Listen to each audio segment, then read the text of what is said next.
Are the girls ready yet? I barked at my ex-wife, standing at the door that used to be ours. I was there to pick up my 13 and 12-year-old daughters for the weekend. Almost. How are you, Ryan? Pauline asked, her tone feigning concern. I only get 2 days off a month. Make sure they're ready on time, I snapped, brushing off her attempt at friendliness. I'm trying, Ryan. You know how they are. You can give them a few extra minutes. So, how are you doing? Pauline said as I turned away. I'll wait in the car, I shot back, heading to my vehicle. Ryan, I heard her call out as I walked away, but I didn't look back. It was the same old routine, her trying to assuage her guilt and me shutting her out. About 5 minutes later, Emily and her sister appeared with a small bag. They hopped into my car, apologizing with a chorus of, "Sorry, Daddy," and my frustration began to melt away. Pauline had a point. Getting teenage girls ready was like trying to corral a herd of wild cats. I couldn't stay mad, knowing I only had them for a brief 2 days. I aimed to make those days enjoyable, avoiding any everyday stress. After catching up on their lives over the past few weeks, I was eager to share some exciting news. They'd been asking for a new Nintendo, and I finally had the means to get it. I was thrilled to tell them, but their reaction was underwhelming. "Oh, it's okay, Daddy," Emily said casually.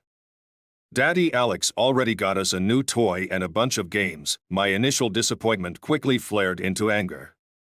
Daddy Alex. Damn Daddy Alex. If I was on edge before, now I was seething. Let me explain. Alex had been my best friend since high school. He was an ordinary guy, more successful in business than in love. He wasn't into gambling or womanizing, he simply hadn't found the right woman. My kids had always called him Uncle Alex, and we trusted him like family. Pauline's closest friend was Aunt Melanie. Our marriage had seemed solid. We still spent a lot of time together. But then, one Friday, Pauline dropped a bombshell.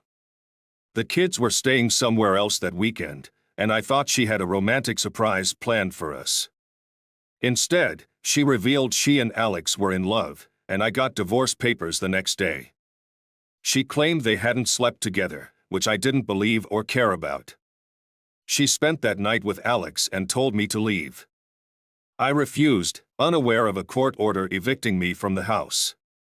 There were no allegations against me, just a judge granting her temporary custody of the house and kicking me out. I didn't contest the divorce but made extreme demands, full custody and 75% of her income in alimony. Eventually, I grew tired of fighting and gave in.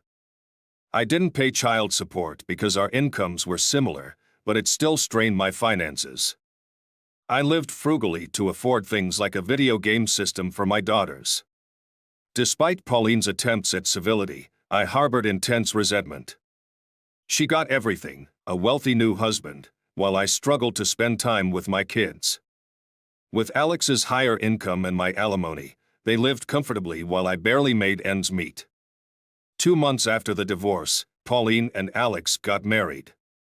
The hardest part was dealing with how the kids would react. I expected pushback or defiance, but they adapted quickly. Alex had been a constant presence in their lives, so his new role wasn't confusing. They were pleased with having 2 households. Since their wedding, I communicated only about the kids, keeping any pleasantries to a minimum. Now, my children referred to Alex as Daddy. I tried to ignore it during the weekend, but as I dropped them off, my anger simmered. After kissing them goodbye, they rushed inside, likely eager to try out the new games Pauline had bought. "I need to talk to you," I said, and Pauline's reaction showed she sensed the confrontation. "What's wrong, Ryan?" she asked. "Explain this Daddy Alex nonsense.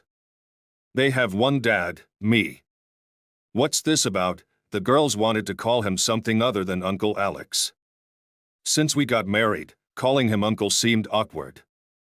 We tried just Alex, but that felt strange. So, we settled on Daddy Alex, and who decided on that? I did, but the girls liked it and agreed. I told them you might not like it, but they thought you could handle it. Please don't make this into a bigger deal than it is. It's not up to you to decide how things should be. Hearing them call someone else daddy, especially him, is painful. He didn't steal your family. And about the video games, we thought they'd waited long enough. We weren't sure when you'd get around to it, so we wanted them to have it, yeah, and you had to rub it in my face. Nice, no, Ryan. It's not about showing you up. You left me, married a rich guy, and now have everything while I struggle. You can buy them whatever they want, it's exactly like that. Damn you, I turned away, walked back to my car, and sped off without a backward glance. My anger was overwhelming. The thought of letting Daddy Alex ruin my life wasn't something I had in mind. This anger persisted for years. Pauline and Alex hoped I'd get over it, but I didn't. They tried to talk to me about my life and hoped I'd move on, but I ignored everything unrelated to my kids. Since the divorce, I hadn't had any serious relationships. Finances were tight, I distrusted women, and my anger never faded. I stuck to fleeting encounters with no future prospects. Being bitter, angry, and broke isn't exactly appealing. Counseling never seemed like an option. The tipping point came during the first weekend of June. With school just out, I was looking forward to spending a summer weekend with my girls. Emily, now 15, had grown into a responsible teenager, and Olivia, at 14, was still full of energy. I cherished every moment I had with them. "Are the girls ready yet?" I asked as Pauline opened the door, a routine question that had become all too familiar. "They're not here, Ryan," Pauline said, a look of confusion on her face. "What do you mean they're not here?" My frustration was barely contained. "They went to the beach with Finley for a week," Pauline explained. "They went to the beach?" I almost shouted. "They sent you a letter a week ago, yes, and I replied that it was my weekend and I'd be there to pick them up, and you let them go anyway, of course. It's not my role to prevent them from going. Why should I complicate things even further? Just tell them I'll be here when they get back," I said, turning away in anger. The rest of that week was a haze of rage and disappointment. I only had 4 days a month with my daughters, and losing any of that time felt like a personal betrayal. If only I had known earlier. I came back the following Friday night, hoping to discuss their unplanned trip. Since the divorce, I had only visited the house a few times, always at the girls' request. This time, I entered the living room, where Pauline and Alex watched from the kitchen. The girls were there, and I struggled to keep my emotions in check. "Mom said you wanted to talk about our trip with Finley this week," Emily said as I entered. "We sent you a letter," Olivia added. I responded that it was my weekend and that I'd be here to pick you up, I said, trying to keep my voice steady. "We wanted to go." "I didn't ask for permission," Emily said. "What?" I nearly lost it. "You're not even 16. You need your parents' approval." I got Mom's permission. "She said it was okay as long as I coordinated with you," Emily explained. "And you thought a letter would suffice?" I demanded. "Dad, I'm 15. We're not kids anymore. We want to spend time with our friends." "I thought you'd get it," Emily said. "So, you'd rather hang out with your friends than spend time with me?" I asked, feeling a pang of hurt. "We're growing up, Dad. We have our own lives now. We can't revolve everything around your custody schedule. We have plans almost every weekend, pool parties, beach trips." "We're hardly home," Emily said, her tone matter-of-fact. It hit me like a punch to the gut that my daughters preferred their friends over time with me. My anger melted into deep sadness as I faced the reality that this part of my life was ending. I struggled to keep my pain hidden. "Okay, so you want to skip the weekend visits?" I asked, trying to keep my voice steady. "We're just really busy, Dad." "It doesn't mean we don't love you," Emily said. "For days a month, and they couldn't even manage that. They had Mom and Daddy Alex the rest of the time. There was no space left for me. I hadn't expected to lose my role as a father just because the girls were teenagers, but it had happened. All right then, if that's how it is, we'll just wrap up these visits. Have fun, I said, my voice heavy with resignation. The girls hugged me, thanked me, and then rushed off to their rooms, oblivious to the pain they had caused. I stood up and headed for the door. Pauline approached me, concern etched on her face. "Are you okay, Ryan?" she asked, her voice laced with feigned sympathy. I tried to compose myself, but I could barely manage. "Yeah, I'm fine. I've got some things I've been putting off. A friend in North Carolina has been trying to get me out there for years." As I moved towards the exit, Pauline quickly grasped the meaning behind my words. "Wait, Ryan. You didn't say you're moving to North Carolina, did you?" she asked, her voice rising in alarm. "Yes, why not? They haven't needed me for years, thanks to you. Now, they don't need me at all. This is the end result of your decisions, Pauline. There's nothing left for me here. You and Alex are their parents now. I'm done. Congratulations. You've won." Tears stung my eyes as I fought to hold them back. I needed to leave before I completely broke down. I quickly walked out, fumbled with the car key, and finally managed to get it into the lock. The tears were blurring my vision. "Ryan, wait," Alex called out, placing a hand on my shoulder. I didn't respond. Instead, I turned and punched him square in the jaw, sending him crashing down but not out. Pauline rushed to his side as I continued to struggle with my keys. "Ryan, don't do this. They're just at that stage. They still love and need you, even if they don't realize it now.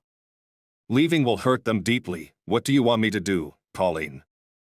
Stay in my shabby one-bedroom apartment, hoping they'll find time for me? Or be their fallback when they have nothing better to do?" "It won't be like that, Ryan," Alex said, attempting to rise. "Of course, it will. You heard them. All I looked forward to was our visits. Now that's gone, and you're breaking their hearts." I doubt it, but at least I won't be the only one heartbroken. They're relieved they don't have to visit me. Honestly, they probably won't even notice I'm gone, at least for a while. "Ryan, please don't do this. I never wanted it to end like this," Pauline pleaded. "Maybe, maybe not. It doesn't matter now. Perhaps we'll cross paths again someday," I said, finally unlocking the car door. Alex and Pauline looked at me with sorrowful eyes as I got into the car. I hesitated before closing the door. "Take care of my girls," I said, and they nodded slightly as I drove away. I hoped they wouldn't tell the girls about our conversation. I didn't want them visiting out of pity or obligation. It was time for us to move on. The end of my marriage felt like watching a cherished dream dissolve. Pauline and I had envisioned growing old together, with our children and eventually grandchildren visiting. The end of our marriage had shattered those dreams beyond repair. I still held on to a sliver of hope for future milestones like graduations and weddings, though they seemed increasingly out of reach. Maybe one day, I'd reconnect with the girls, but it felt like the end. I called my friend Mark, who offered me a job in Durham. The pay was better, and I could keep up with child support, even though it felt pointless. I wanted to fulfill my obligations without the agony of being so far away. I terminated my apartment lease, packed up my belongings, and drove to Durham. Mark set me up in his home services business, where I handled repairs and pest control. Nights were the toughest. I turned to drinking to numb the pain. Mark's parties became a distraction, but they didn't erase the sadness, especially since I hadn't heard from my daughters in weeks. My drinking escalated, often leaving me in a haze. I wasn't interested in forming emotional connections with the women I met at these parties. I sought only familiarity. The routine became monotonous: drink, find a partner, pass out, and wake up alone. Mark would provide breakfast, and I'd return to my place, feeling more desolate each time. As the weeks went by, I began forgetting the names of the women I met. The woman from Labor Day was a blur, and by Halloween, I couldn't even recall her costume. Mark hosted a Veterans Day party shortly after Halloween, which everyone enjoyed, but I was numb to the festivities. Thanksgiving approached, my first without my daughters, and I drowned my sorrows in alcohol. Mark invited me over for the holiday, but I couldn't bear the thought of spending it with anyone but family. The next morning, I found several missed calls and texts, including a cheerful Thanksgiving message from my daughters and a voicemail from Pauline. I hesitated before listening. "Ryan, it's Pauline. I know we haven't talked much because I assumed that's what you wanted. But the holidays can be tough, so I wanted to check in on you. The girls tried to reach you, but they don't know you've moved. Please remember they're still kids and very busy. They love you a lot. I know you don't want to talk to me, but just let me know you're okay. An email or text will do. I'm sorry for how things turned out. Please let me know you're all right." I deleted the messages and texts without a second thought, then quickly texted Pauline to let her know I was alive, though not well. It was easier than ignoring her completely. Feeling low, I reached for another beer. For weeks, my life revolved around work, drinking, or being passed out. As Christmas and New Year's approached, my sense of loneliness deepened, knowing I'd be celebrating without my girls for the first time. Finally, I got the call I had been dreading. My daughters left a voicemail about Christmas plans. We alternated holidays post-divorce, and this year, I was supposed to have Christmas Eve. They left a message confirming their plans, and I took a couple of days to gather myself before calling back. But then Pauline called and left a voicemail, her annoyance evident. "Ryan, it's Pauline. I hope you missed the girls' message and didn't just ignore it. I told them you'd moved, and they're hurt.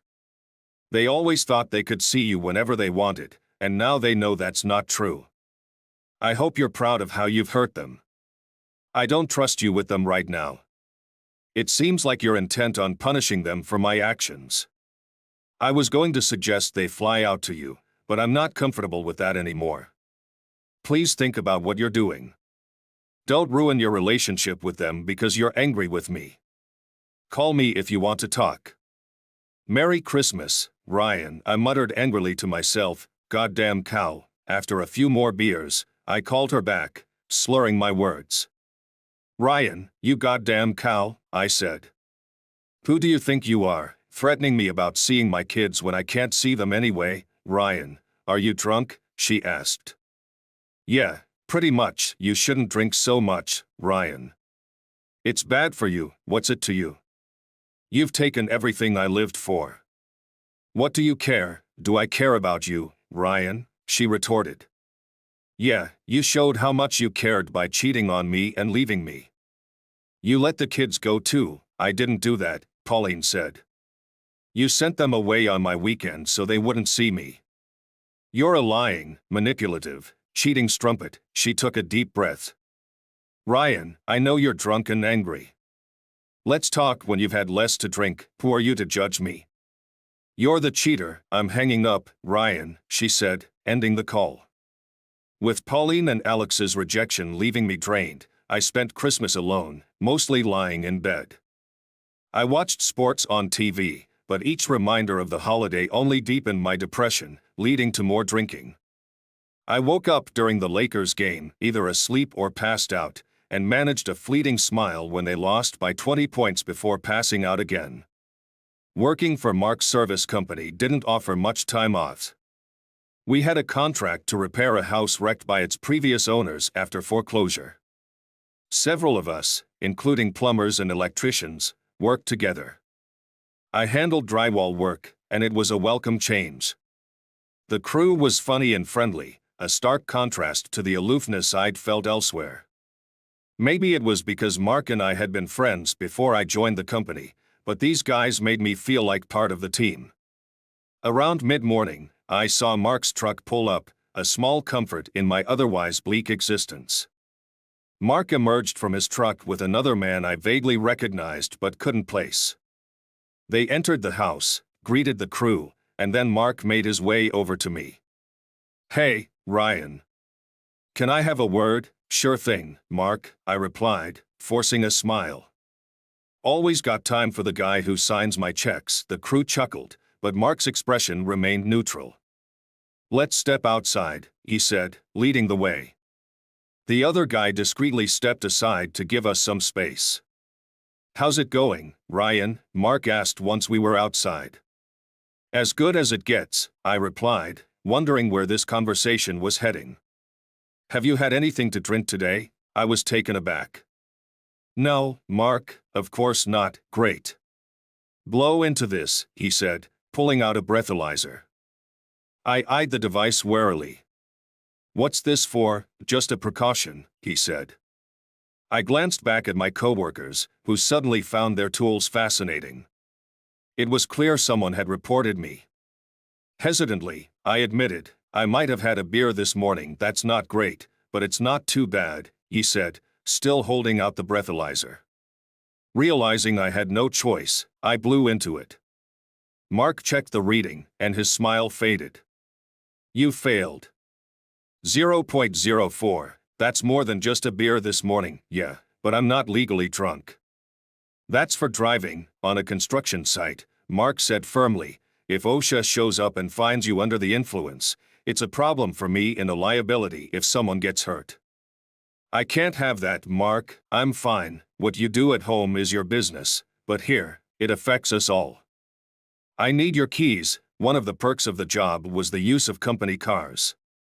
I handed over the keys reluctantly. "You're done for the day," Mark said. "Oscar will take you home and cover for you. Tomorrow, come by my office, and we'll talk." Humiliated and angry, I glared at Mark.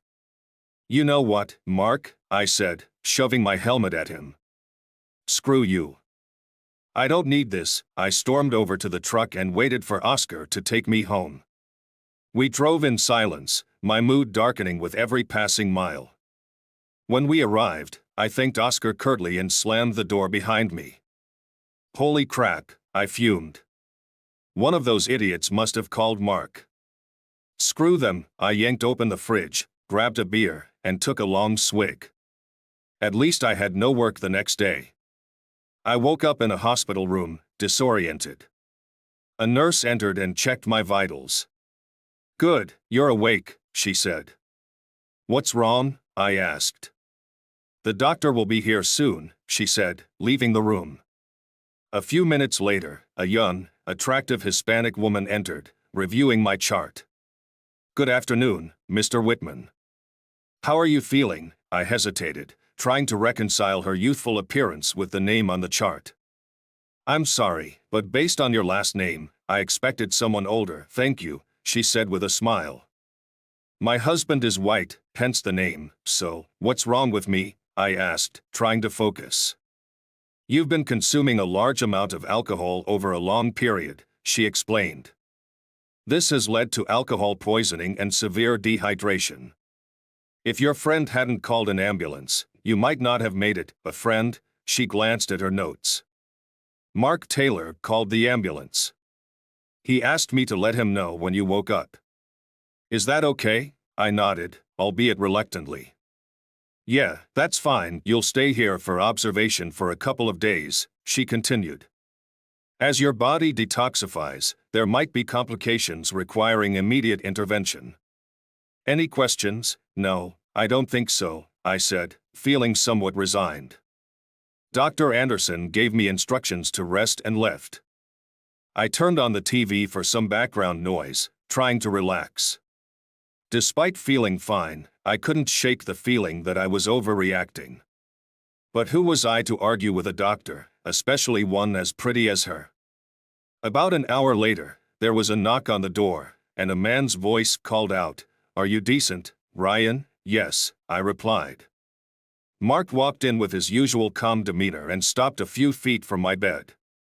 "How's it going?" "I'm going to live," I said with a half smile. "I haven't decided if that's good or bad yet." "A thank you wouldn't hurt," Mark said. "You don't have to thank me," Mark said. You can thank me by getting well and getting back to work. I didn't think I still had a job, I said. You think you're the first employee to tell me to back off, Mark said. We've been friends a long time, and I'm doing everything I can to help you through this. I don't agree with all your decisions, but my advice is to get your act together and rebuild your relationship with your kids. Don't let what Pauline did ruin your life. I knew he was right. I was only hurting myself, and maybe the girls too. It was time to get my life back on track. Mark and I talked for a while longer before he left. Later that evening, I felt worse. The doctor explained it was my body adjusting to sobriety after 24 hours without alcohol. The reality of my situation was sobering in itself. Despite surviving the night, I checked out of the hospital the next day with referrals for counseling, psychiatry, rehab, and AA. I felt like I'd hit rock bottom, but Mark's support and the hospital stay had set me on the right path. I took a few weeks off work, which I could afford, and returned with a new sense of optimism. The following months were uneventful. I attended Mark's Martin Luther King Jr. Day party and managed to stay sober. The temptation to drink was there, but I resisted. I planned to return to beer eventually, but for now, I stuck to lighter drinks. The monthly gatherings grew monotonous. They had started as opportunities for socializing but had become unfulfilling. I skipped the Valentine's Day party in favor of a hearty steak dinner instead. On March 1st, my life took a turn. One Saturday afternoon, while running errands, I saw a woman with dark blonde curls trip on the sidewalk and injure her ankle. While others seemed to ignore her, I rushed over to help. "Are you all right?" I asked, though it felt a bit redundant. She looked up, tears welling in her pale blue eyes. "I think I've sprained my ankle. We need to get you to the hospital. I can either call an ambulance or drive you myself. What would you prefer? I don't want to trouble you. It's no trouble at all." "You've just added some excitement to my day," I said with a reassuring smile. "I'm Ryan, by the way. If you're sure, then okay." "I'm Megan," she said. I helped her to her feet and noticed she was pregnant. "Oh, yes, I'm about 4 months along," she confirmed. "Let's get you to the hospital," I said, lifting her carefully into my truck. I drove her to the emergency room, where I got a wheelchair for Megan and helped her into it. She was taken directly to her room, and I ended up waiting in the lobby for 4 hours, passing the time with games and browsing the web on my phone. I thought her husband would show up soon, allowing me to leave, but no one came. Eventually, Megan wheeled out of the room, escorted by a nurse in light blue scrubs. Megan was discussing taking a cab, but the nurse seemed to know I was waiting. When Megan saw me, her face brightened. The nurse nudged her toward me, and I helped Megan into my truck. I thanked the nurse as she walked away, then got into the driver's seat. "I didn't expect you to still be here," Megan said, surprised. "I was waiting for your husband." When no one came, I decided to stick around. I don't have a husband. "It's just me and my mom, and she's out of town. Did you call her?" She'd just worry and rush back. "I'll be fine." "Since you've been so kind, could you give me a ride to my car?" I glanced at her bandaged ankle. "Megan, you won't be able to drive with that ankle." "Oh, I didn't even think of that. Let me take you to my house instead, and we'll figure out how to get your car." "That's very generous of you, but I've already taken up so much of your time. I actually enjoy this. It's a nice change from my usual routine." "I'd be happy to help if you don't mind." "Thanks, Ryan." She gave me directions to her house. I carried her from the truck into her home and set her down on the couch. She stopped me before I could head toward the door. "Ryan, I really need to use the restroom." "Do you mind?" "Not at all," I said, guiding her to the restroom and waiting outside. While waiting, I ordered an Uber to pick up her car. When she emerged, dressed and ready, I helped her back to the couch. "What's next?" she asked. "I need to get your car. It's not legal to leave it parked there overnight." "How will you manage that?" I ordered an Uber to get it. "Can I borrow your keys? You've done so much for me already," she said, handing me the keys along with the parking spot details. As I waited for my ride, I hesitated at the door. "Megan, would you like to have dinner with me tonight?" "I'd love to, Ryan," she said with a smile, "but I'm not up for going anywhere. I'll pick something up while I get your car, and we can eat here." I was about to leave when she called out softly, "Ryan?" I turned to see her serious expression. "Yes, you remember I'm pregnant, right?" "Yes, Megan, I remember. It's just that many men aren't keen on an instant family. I wanted to make sure you knew that. I appreciate that. We've just met, and there's a lot to learn about each other. Your pregnancy isn't a deal breaker for me, okay, Ryan? I just wanted to be sure you understand." "I understand," I said, giving her a reassuring smile. "I'll be back with your car keys." I waited for my Uber, which arrived about 10 minutes later. The ride was smooth, and I found her car easily. I picked up some Italian food from a nearby restaurant and returned to Megan's house around 7 p.m. She had changed into a dress. "You looked lovely before, but you look even better now," I said, setting the food on the table. "Thanks," Megan said. "I wanted to look nice for our first date." "You didn't have to dress up. You were beautiful before," I said sincerely. She had managed to get onto crutches by the time I returned.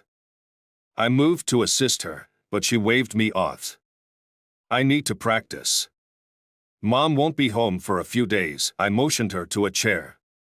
"You look and smell wonderful, Megan." I suddenly feel a bit underdressed. "Oh, you look fine," she said. "I don't like men who are too fancy." We spent the evening talking on the couch. I shared details about my job at Mark's company, Durham Commercial Services, while Megan talked about her part-time job at a local car dealership. Her mother worked as a legal secretary. Megan's father had left when she was 5, and she hadn't seen him since. She was an only child. I recounted the story of my failed marriage. Megan was shocked by what Pauline had done but seemed less impressed with how I had handled the situation with Emily and Olivia. Talking it out made me realize I wasn't satisfied with myself either. Pauline had a point. I had been dealing with it like a teenager, and I needed to be more mature. I needed to figure out how to address that. I made a point not to ask Megan about her pregnancy and its circumstances, respecting her privacy and avoiding any hint of judgment. Stepping outside to give her privacy during her call with her mother, I admired the peaceful night, contemplating Megan's situation. Since my divorce, I hadn't pursued a serious relationship, but maybe it was time to reconsider. I needed to address the emotions stemming from my past marriage and decide if I wanted to remain isolated due to my ex's betrayal. When Megan signaled for me to come back inside, I returned to find her grateful for the privacy. We continued our evening, carefully avoiding the topic of her pregnancy and allowing the conversation to flow naturally. As the night wore on, our yawns betrayed our fatigue. With Megan leaning on her crutches, she led me to the door. We shared a brief, sweet kiss and made plans for Sunday. Driving home, I felt a surge of happiness and slept deeply. The next morning, I arrived at Megan's place with breakfast from a local cafe. I knocked on the door and waited. When she answered, she looked like she'd just rolled out of bed. "Do you always get up this early?" she asked, squinting and smiling. "Construction starts early." "I figured I'd come by at a decent hour," I said. "Well, you brought breakfast, so you're forgiven," Megan said, smiling as she let me in. We shared another quick kiss before I got to work making breakfast while she settled into a chair. She seemed to love the food, which was a good start. I suggested we spend the day exploring the countryside, since I hadn't seen much of North Carolina beyond work and Mark's parties. It was a beautiful day, perfect for a day out. We visited a museum that had motorized carts, so Megan didn't have to do much walking. We had lunch at a cozy local diner and then relaxed in a park. Megan often touched me lightly, which felt comforting. By the time we returned to her place, Megan was exhausted, and her ankle was aching.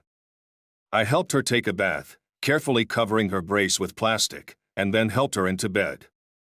We agreed I'd come over after work the next evening. That night, I brought tacos from a local taqueria. We chatted as I gave her a soothing foot massage. Megan soon drifted off, and I tucked her in before preparing to leave. As I was heading out, she sleepily thanked me and mentioned her mother would be coming home the next day. I took it as a hint that my assistance wouldn't be as necessary once her mother returned. The following evening, I was at home, gearing up to watch a World War II documentary and forcing myself to eat a frozen meal. What exactly is Salisbury steak? I wondered aloud. Just then, the phone rang. Hello? I answered. Where are you? Megan's sweet voice asked, sounding concerned. I'm home. Why aren't I there? I thought you were coming over tonight. Didn't you remember? She said, a hint of frustration in her voice. I thought with your mom coming home, you might not need me as much, I replied, feeling a bit awkward. Megan, I told you to be ready to meet her. We've been waiting for you. Okay, I'm on my way. When I arrived, Megan greeted me at the door with a lingering kiss and wrapped her arms around my neck. I couldn't help but think how nice this felt. Inside, her mother Linda was setting the table. They looked almost like twins, though Linda's blonde curls were more polished. Linda was fit and only slightly heavier than Megan. I reached out for a handshake, but she pulled me into a warm hug and kissed my cheek. I'm so pleased to meet you, Ryan. Megan's told me so much about you. It's my pleasure, Miss Turner, I said, trying to be polite. Just Linda, please. And for the record, Turner is Megan's last name, not mine. Mine is Collins, from my third husband. I don't plan on a fourth, she said with a chuckle. Megan rolled her eyes at her mother's comment, which was actually quite helpful. With dinner ready, I washed my hands, and we sat down to enjoy a delicious meal of stuffed pasta and garlic bread. I'm sorry for the mix-up, Linda, I said. I thought Megan meant I wasn't expected since you were coming home. It's perfectly fine, Ryan. Misunderstandings happen. I was just eager to meet Megan's new boyfriend. I glanced at Megan, who beamed at me. She's mentioned you work in construction. Yes, I work for Durham Commercial Services. We handle more than just construction, pest control, electrical work, plumbing, and general home maintenance. It's varied. Do you enjoy it? She asked. I do. I like working with my hands. My boss hinted I might be promoted to project manager soon. That's great. I'm a legal secretary and work directly with senior partners. It involves a lot of late nights and travel. Thank you for taking care of Megan while she was injured, Linda said. It was my pleasure, I replied. It's been a while since I've had someone to care for. I felt a pang of sadness at the reminder of my girls. Megan and Linda seemed to notice. We continued chatting through dinner, and I helped with cleanup. By the time we finished, it was late. Linda said goodnight and gave me another warm hug before heading to bed. Megan asked me to turn off the lights while she watched a movie on Netflix. We settled onto the couch, me lying behind her. It was a romantic film, but I found myself more captivated by the beautiful woman in my arms. We made love as the credits rolled, and soon after, we drifted into a peaceful sleep. I woke up about an hour later when Megan broke the silence. You should probably head out. You've got work tomorrow. I knew she was right, but I was reluctant to leave. I was prepared to get up early and head home before work if needed. We walked to the front door, and I said, I'll see you tomorrow. As I drove away, I glanced back to see her still standing in the doorway, waving. It felt like last night had been an exploration of how well we fit together. I didn't want to leave again, so I brought a change of clothes for the next day, just in case. I decided I wouldn't mention it to Megan unless it came up. The next day, Linda met me at the door with a friendly smile. I joined Megan on the couch, and when Linda called us to dinner, there were only 2 plates set. Megan and I settled at the dinner table, enjoying the evening together. Linda excused herself after a while, reappearing about 30 minutes later dressed for a night out. If Megan didn't mention it, I have a date tonight, Linda said with a mischievous smile. I'll be back in the morning. Enjoy your evening. I had been working on the construction site for just over 2 weeks since Megan's accident. We had spent almost every night together, though some nights were simply spent resting because I was burning the candle at both ends. As the days went on, Mark and Oscar arrived at the site in their usual fashion. I scanned the area, half expecting someone to look guilty or suspicious, but nothing seemed out of the ordinary. I wasn't particularly worried about any repercussions, especially since I hadn't had a drink since Megan's injury, but the whole situation still annoyed me. Mark, as usual, headed towards the house we were renovating, while Oscar lingered by the truck. Mark made his way over to me and offered a friendly wave. "Got a minute, Ryan?" Mark asked. I followed him, bracing myself for whatever was coming, but hoping it was just a routine check-in. "No trouble at all, Ryan. I was out visiting sites and thought I'd see how things are going. I noticed you haven't been to the last few parties. I just wanted to catch up and see how you're doing," Mark said. "I'm doing great, Mark. Actually, I've started seeing someone," I replied. "That's wonderful to hear. Any updates on the kids?" Mark asked. "I'll need to take some time off to visit them," I said. "Just let me know when and for how long, and I'll make sure everything's covered here. I'll check on flights tonight and get back to you," Mark said. I booked a flight for the following Tuesday, assuming the girls might be away over the weekend. To make the visit special, I splurged on a hotel room with 2 double beds, hoping to rebuild our relationship. As I flew to Austin, my thoughts kept drifting to Megan and our recent farewell. She had been incredibly supportive, helping me with the flight arrangements and packing. Despite her improving mobility, I still carried her up the stairs to my apartment, and for the first time, we made love in my bed. We returned to her house as it was time for me to head to the airport. At the door, Megan's expression was filled with concern as she said, "I'm going to miss you, Ryan." "I love you too, Megan would," I said, trying to reassure her. "I'll be back as soon as I can." She smiled brightly, gave me another warm hug, and I left, feeling the warmth of her affection linger all the way to Austin. The plane landed in the afternoon. After a quick meal, I checked into the hotel and picked up a few essentials for my stay. I was eagerly awaiting the arrival of my daughters, who I expected to be home from school around 4:30. I assumed they'd be sticking to their routine of homework before dinner, but I soon discovered otherwise.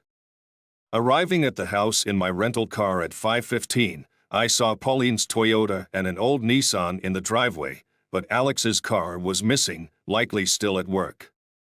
When no one answered my knock, I called out. Pauline's voice responded from inside, and she appeared, looking as lovely as ever.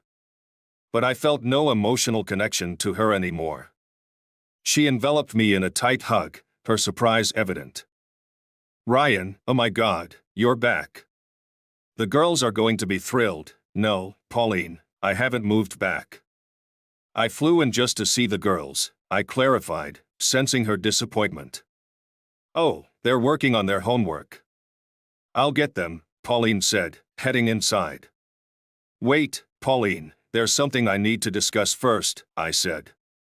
She closed the door behind her, looking concerned. "I'm sorry for how I spoke to you on the phone. I was hurt and angry," I began. "You were drunk," she added with a hint of irritation. "Yes, I was.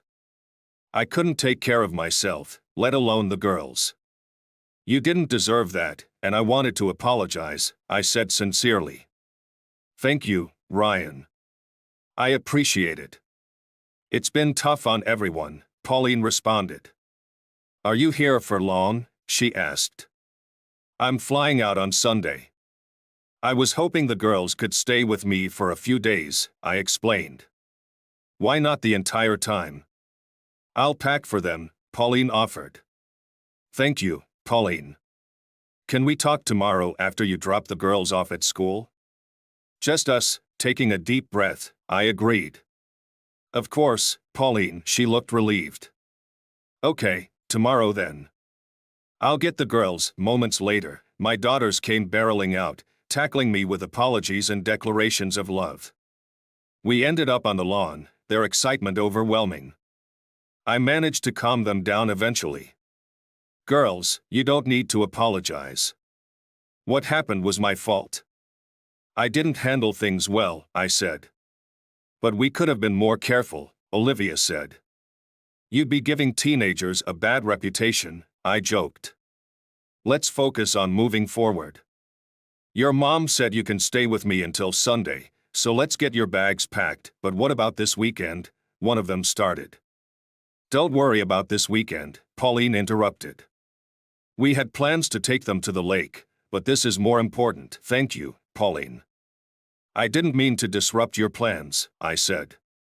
She nodded and went to check on the girls. I made sure there was enough room in the rental car for their bags, and soon we were on our way. We checked into the hotel, unpacked, and went to Texas Roadhouse for dinner. I chuckled when Emily ordered a salad, but Olivia made up for it with a hearty steak and baked potato. Sometimes you have to live a little, I said. We spent the evening catching up. Emily had a new boyfriend named Rob, who was in several of her classes. She showed me a picture, and although he seemed nice, it's never easy for a father to see his daughter with a boyfriend. I made them finish their homework while I relaxed online, feeling grateful that despite my past anger, my relationship with my daughters hadn't been irreparably damaged. They caught me glancing their way a few times, and we shared a few knowing smiles, which felt kind of nice. The following morning, I drove them to school before heading over to my old house to meet with Pauline. Although we'd been divorced for ages, I wasn't sure what the meeting would accomplish, but I agreed to go. Pauline greeted me at the door and offered me a drink. We settled at the kitchen table, the very spot where she had once told me she wanted a divorce.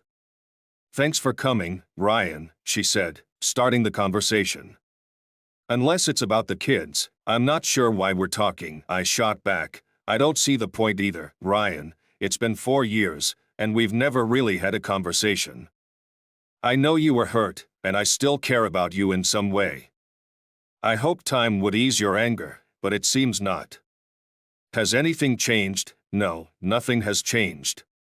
You're still the same person who cheated on me, Pauline tried to interrupt, but I cut her off. Whether you were physically involved with him before or after the divorce, it's still infidelity. You deceived me about where you were, spent time with him, and developed feelings that led you to leave me. You destroyed our family and left me struggling, seeing the kids only a few days each month while you took the majority of their time and financial support. Ryan, I didn't marry David for money. We genuinely love each other and are happy, she said. Well, that's great for you, but it doesn't solve my problems. Why should I be expected to be happy just because you are? I wanted you to understand that I didn't get divorced to hurt you or for financial reasons. It just happened, she explained. Fantastic. It's reassuring to know that ruining my life didn't trouble you too much. You always manage to twist things so that I end up looking like the villain. But this isn't about that. Whether you meant it or not, you knew the divorce would have these consequences. Typically, divorce means the mother gets the children and the father becomes a part-time parent. I slammed my hand on the table. None of this would have occurred if you had stayed faithful. You allowed yourself to fall for Alex. All those times you spent with him were a direct attack on our marriage, and you did nothing to stop it. If you think we can be friends, you're mistaken. I'll be courteous when necessary, but that's all. Ryan, you're right. I'm sorry, I was wrong. But is there any chance you could forgive me, even if forgetting isn't possible? Pauline asked. I tried to keep my composure. Pauline, because of you and that guy, I lived like a broke student for years, scraping by, living in a rundown apartment. I'm sorry, Ryan. How was I supposed to know? You didn't know because you chose not to. You knew my income, where I lived, and the rent was listed online. You knew the amount of child support you were receiving. It was basic math, Pauline, but you didn't bother to understand the situation you left me in. You had your life with a new, wealthier husband. Who cared about me? The girls didn't mention it, so I figured you ignored it. I made sure my pantry and fridge were stocked for their visits. The rest of the time, I lived on ramen and mac and cheese, saving up to take them out and buy that video game. You bought it anyway, like it was nothing. You know what? Forget about being civil. If we have to be in the same place, just stay away from me, Ryan. She started. Is there anything else you want to say, Pauline? This might be your last opportunity, Ryan. I'm truly sorry. I didn't realize it was this bad. You're right, I never thought to find out. I assumed you'd let me know if there was a problem. I guess I was naive to think we could be friends again. Yeah, well, maybe so. But we have our daughters to think about. I'd like to arrange visits for the summer and holidays, of course, Ryan. I'll never keep them from you, as long as you're in a stable place. We can work something out, she agreed. Despite the difficult conversation, I was relieved it was over. It was clear that Pauline's attempt to talk was more about alleviating her own guilt than anything else. I picked up the girls from school and we went to a mini-golf course. We had a blast, then headed back to the hotel where they did their homework while I ordered pizza. At dinner, they asked about my life in North Carolina. I apologized once more for my past mistakes, and they reassured me that they were happy to be with me again. They were also curious about Megan. Geez, Dad, Olivia said, you're almost done with us, and now you're starting over? That's another 18 years. You know you're almost 40, right? We laughed, and it was wonderful to joke around with them again. With my age, I might need a wheelchair to keep up with a young kid, I joked. We all burst into laughter. After dinner, they continued their homework while I surfed the internet. I called Megan once they were asleep, and we caught up, sharing how much we missed each other. After we hung up, I went to bed. The rest of the visit followed a similar routine: dinner on Friday, bowling, and mini-golf on Saturday. Without the worry of school, I had an early flight on Sunday and wanted to spend as much time with them as I could. They didn't mind missing out on friends or the lake. On Sunday morning, I drove them home. They insisted I go inside to say goodbye to Pauline. I tried to set a good example, though it took all my strength. I didn't see Alex and assumed he was avoiding me. The flight home was bittersweet. I missed my girls, but was relieved that the visit had gone well. I really missed Megan and looked forward to seeing her again. I hailed a cab from the airport and headed straight to Megan's house. Barb greeted me at the door and pointed me towards Megan's bedroom. She's been waiting for you, Barb said, with a knowing smile and a wink. By June, I had moved in with Megan and Barb. I was staying there almost every night, so when my lease was up, I decided not to renew it. This choice saved me a considerable amount on rent, but I made sure to pitch in for household expenses. I sent my daughters to visit us in mid-June, right after school let out, giving them a week to unwind before spending Father's Day with me in North Carolina. Megan quickly formed a bond with them, taking them on various outings while I was at work. Every evening, Emily and Olivia would call me, bubbling with excitement about their activities and eagerly asking when I planned to propose. I told them I already had the ring and was just waiting for the right time. They were thrilled to be part of the secret. When the girls left at the end of June, the farewells were emotional. I hoped they might be able to visit again before school started in August, but it wasn't guaranteed. Our next visit was planned for Thanksgiving. I wanted to go to Texas to see them, but with my work schedule and Megan's impending delivery, it was uncertain if it would work out. Instead, we decided to attend Mark's 4th of July party. Upon arrival, Mark greeted us warmly by name, and it struck me for the first time that he and Megan were familiar with each other. Although we didn't have much chance to chat, he congratulated Megan on the baby.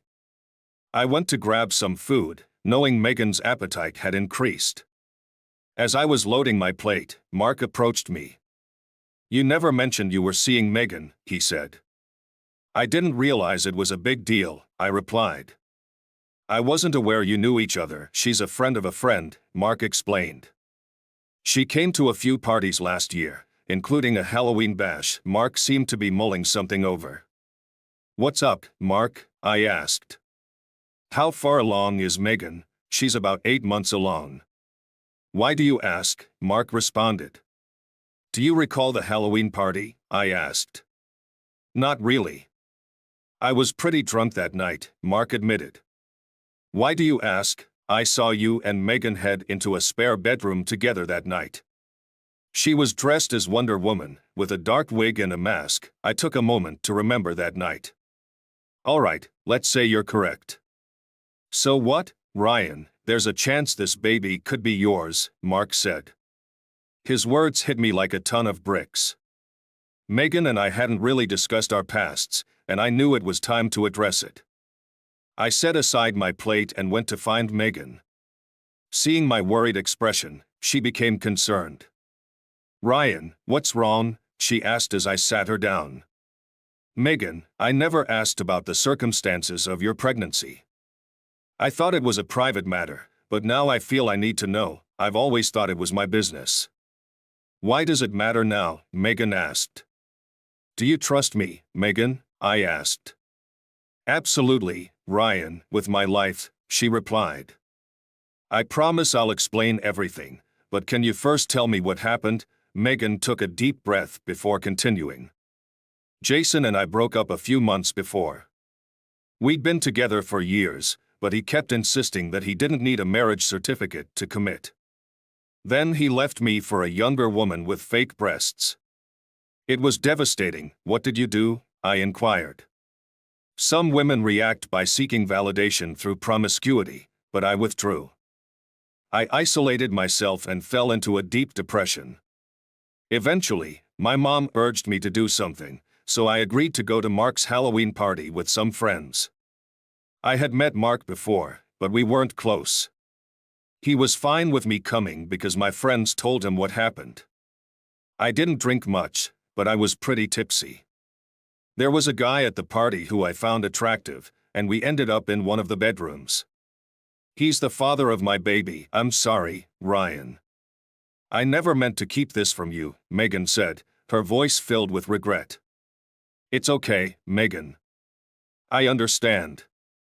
But there's something crucial here. Are you sure he's the father? Was there anyone else around that time?" Megan seemed curious but answered, "No, Ryan. I haven't been with anyone else since Jason and I broke up until we were together for the first time." "What did this guy look like?" I asked. "I don't really know. He was taller than me and in good shape. We were all in costumes and masks," Megan explained. "What kind of costume was he wearing?" I pressed. "Ryan, why does this matter?" Megan asked, puzzled. "Please, Megan, it's important," I insisted. "He was dressed in a Scottish costume with a loose white shirt and a kilt. He wore a beret and carried a set of kids' plastic bagpipes," she said. I showed her a picture on my phone. "Does he look like this?" I asked. Megan's eyes widened in shock, and she jumped up. "That's him." "Why do you have his picture, babe?" I needed to be sure before I said anything, I explained. "What are you sure about?" Megan asked, confused. "Megan, the person in this picture is me," I said. Megan looked dumbfounded and sank into a chair. "Mark took a picture of me at the party last year," I added. "I think the baby you're carrying is mine." She stared at me, then looked down at her stomach and back at me. "Is it really your baby?" "It looks that way," I said. "Oh my God. Ryan, it's like a dream come true," Megan said, her voice filled with awe. "What do you mean?" I asked, puzzled. "Since I met you, I hoped it would be your baby, not some stranger's. I know it might not have mattered to you, and that's one reason I love you so much. But I wanted it to be our baby in every way. And now it is," Megan said, her eyes shining with happiness. A few weeks before our daughter Chloe Linda Whitman was born, Megan and I had a courthouse wedding. After Megan recovered from childbirth, we threw a big celebration. Linda surprised everyone by marrying one of the firm's partners and retiring to travel in an RV. She confided that she was waiting for Megan to decide her next steps. Eventually, Linda narrowed her dating pool down to one person. With nothing keeping us in North Carolina but my job, we moved to Texas to be closer to my daughters.